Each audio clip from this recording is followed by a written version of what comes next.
Gaurre asamblea komarkala eukin dugu, 180 lagun inguru juntau gara, asamblea baten jogu San Agustinen eta gero manifestazio bat eukin jogu Durangoko kalietan zehar.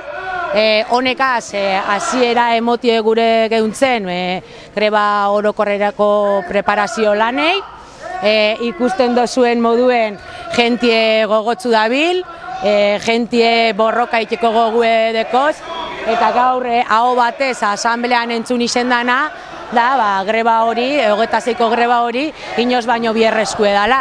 Gainera, ikusite Rajoyre gobernuek hartu dauzen azken murrizketak gizarte osoa kondenatuen gaituela pobreziara, eraso gogor horrek bere neurrizko erantzun bat bieraban, eta hori greba orokorra izan da. Gainera, guk greba ikusten dugu tresna basiko moduen, egun horretan bat egingo dugu politika honegaitik kaltetuek sentitzen gaien guztixok, egun hori aprobetzauko dugu batez beste politika alternatibo batzuk dauzela erakusteko, eta Euskal Herriko politikuei hori exigiduko dotzegu.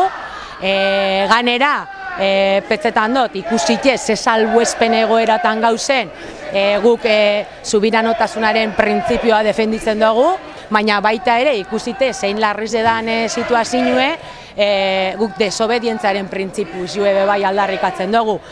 Guk gure dotzegu exigidu Euskal Herriko politikuei, gainera on gainien deko gule kanpaina elektorala, exigidu gure dotzegu murrizketa honek ez aplikatzeko, murrizketa honek herriaren bete beharren kontrako murrizketak dieselako, eta batez ere gure dugune da olako erabaki soberano bat hartzie.